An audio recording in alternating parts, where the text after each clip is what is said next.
7/24 का है। आप तो प्रश्न पूछिए, प्रश्न पूछो।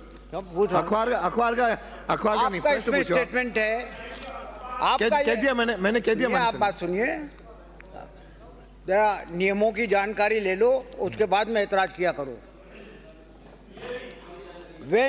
आपका स्टेटमेंट है कि when contracted the state the health minister Shri आप तो प्रश्न पूछिए, गजेंद्र सिंह, माननीय सदस्य प्रश्न पूछो। अखबार का वाचन नहीं करना है, प्रश्न पूछो, पूरा प्रश्न पूछो। ये सब अखबार का नहीं है, अखबार नहीं पढ़ेंगे।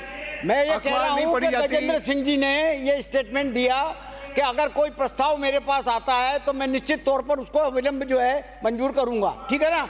अब सवाल ये आता है, सवाल पूछो। अब सवाल आता है तो ये सवाल पूछ रहा हूँ और क्या कर रहा हूँ। नहीं, आप तो अखबार पढ़ रहे हो ना, अखबार नहीं। अखबार क्या पढ़ रहा हूँ मैं, तो अखबार में स्टेटमेंट। माननीय सदस्य प्रश्न पूछा, मैं अगला प्रश्न पुकारूंगा, पूछो। मेरा आपसे निवेदन है, अगला प्रश्न नहीं पूछेंगे तो माननीय सदस्य कोई अधिकार नहीं है।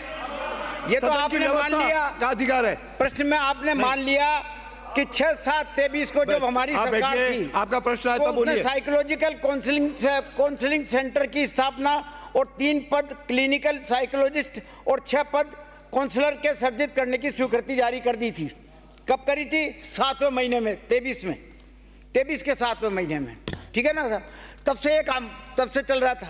अब सवाल मेरा ये था कि कोटा से आपको प्रस्ताव प्राप्त हुआ, कोटा की प्रिंसिपल मेडिकल कॉलेज के ने आपको प्रस्ताव दिया कि साहब यहाँ पर 5 साइकोलॉजिस्ट की ज़रूरत है और 10 काउंसलर की ज़रूरत है, लेकिन उसके बाद कोई कार्रवाई उस पर नहीं हुई। सिर्फ एक साइकोलॉजिस्ट वहाँ पर भेजी गई और 3 जो है और 4 काउंसलर जो है जो वो भी संविदा पे लगाए गए, और जो एक साइकोलॉजिस्ट भेजी गई उसको भी आपने जबर बुला लिया। अब सवाल ये आता है, मैं ये आपसे और आपने अपने जवाब में ये कहा कि साहब इस काम को कौन कर रहा है, ये साइकोलॉजिस्ट के फैकल्टी का डॉक्टर, रेजिडेंट चिकित्सक, क्लिनिकल साइकोलॉजिस्ट के संपादित ये कर रहे हैं। तो ये तो डॉक्टर का काम तो दवाई देने का है। साइकोलॉजी, अरे ठहरो तो सर, सुनो तो सर यार, ये क्या करते हो आप? आप तो पूछो, ये क्या करते हो आप? अरे ये क्या करते हो मंत्री जी? मेरा निवेदन यह है कि साइकोलॉजिस्ट तो थेरेपी देता है, जांच करता है, डायग्नोसिस करता है और वो बताता है कि कौन सी दवाई कितने समय के लिए दी जानी चाहिए, और डॉक्टर दवाई देता है उसकी राय पर। तो डॉक्टर के पास ही अगर सीधा मरीज चले गया तो साइकोलॉजिस्ट की जरूरत ही क्या नहीं फिर।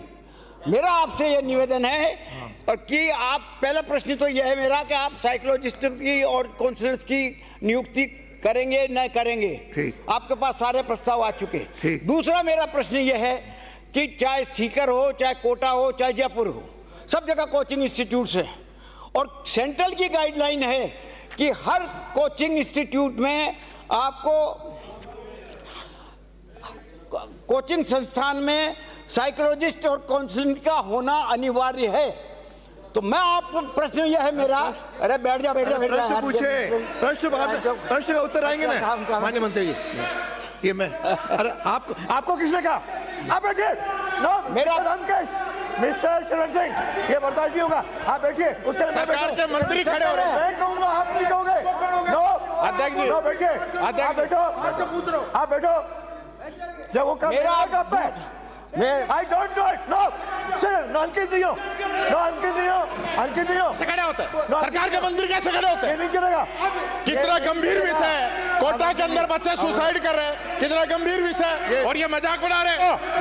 आप मजाक उड़ा रहे हो। जब जवाब दो आप, मंत्री जी जब सुन रहे हैं, जवाब देना चाहते हैं, आप जबरदस्ती। आपका बैठिए, आप प्रश्न हो गए। दूसरा आधा घंटा एक प्रश्न पढ़ोगे क्या? दूसरा प्रश्न मेरा, पहले उत्तर आने दो। मेरा दूसरा प्रश्न है, पहले उत्तर आने दो। आप भाषण कर रहे हो। मेरा दूसरा प्रश्न यह है, बैठिए। अरे बैठिए। अरे इधर के लोग बैठे तो इधर खड़े होते हो।